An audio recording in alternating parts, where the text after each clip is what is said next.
L'arrivée des travailleurs étrangers temporaires à l'île d'Orléans apporte son lot de défis et c'est ce dont on va discuter ce matin avec le préfet de l'île d'Orléans, M. Harold Noël, maire de la municipalité de Sainte-Pétronille. M. Noël, bon matin.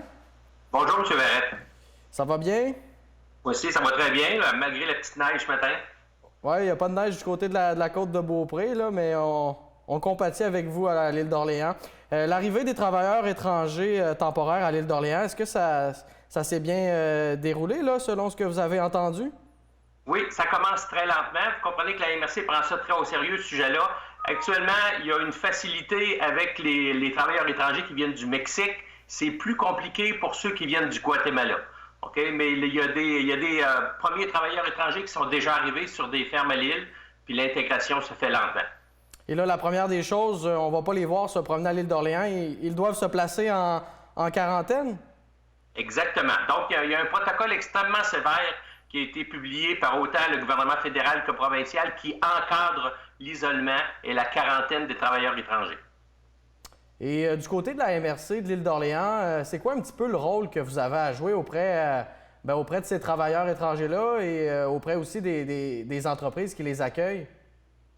Oui, c'est clair que la MRC travaille très étroitement avec l'UPA local pour s'assurer que le protocole a été distribué à chaque propriétaire pour l'appliquer sur chacune des fermes. Quand on parle de protocole, c'est vraiment pour faciliter l'intégration de ces travailleurs-là à la vie au Québec?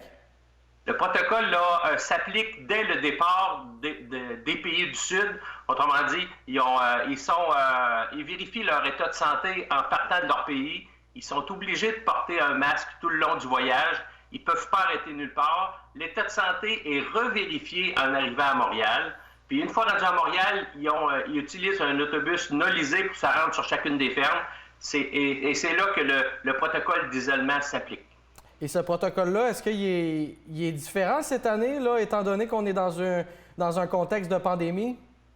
C'est clair. Autrement dit, vous comprenez que les 2 premières semaines de confinement, autrement dit, les travailleurs ne travaillent pas et sont quand même payés. Le gouvernement fédéral a quand même alloué une subvention, on en est très heureux.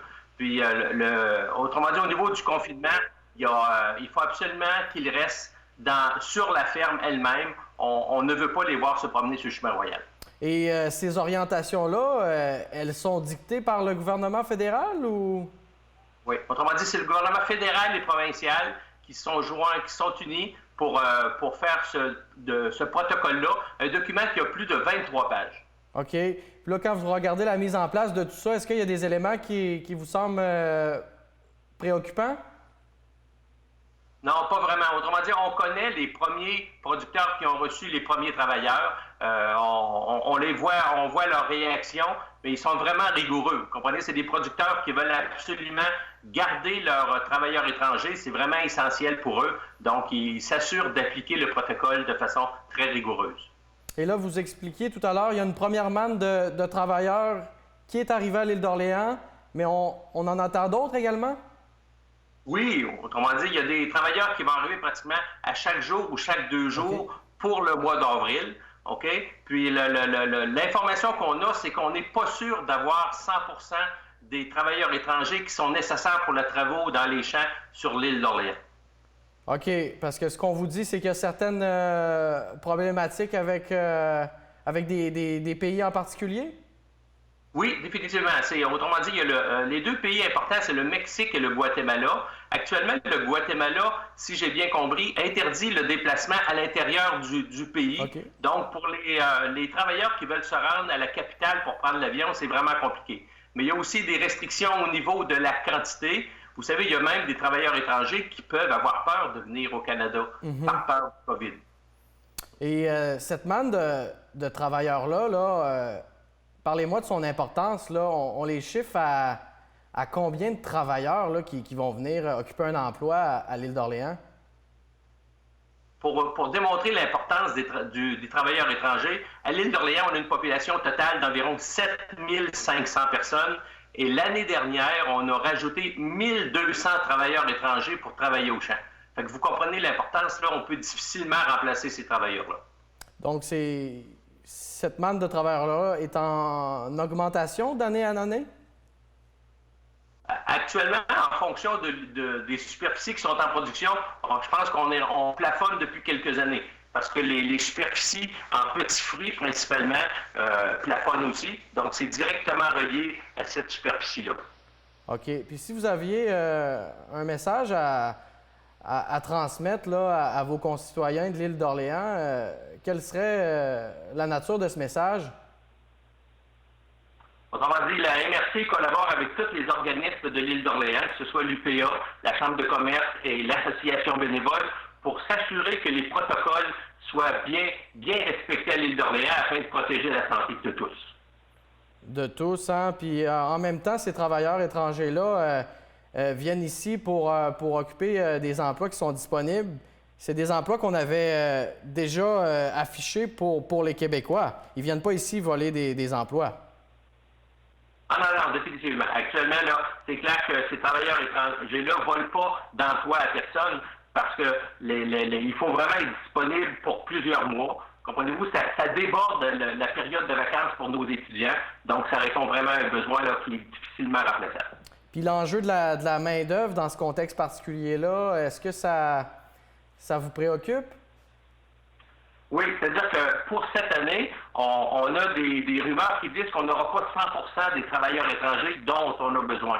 Donc, ce qu'on veut dire aux gens de la région, c'est que si vous voulez profiter d'une belle expérience en plein air, travailler au champ, pensez-y comme il faut, puis donnez vos noms au centre d'emploi ou à des producteurs que vous connaissez.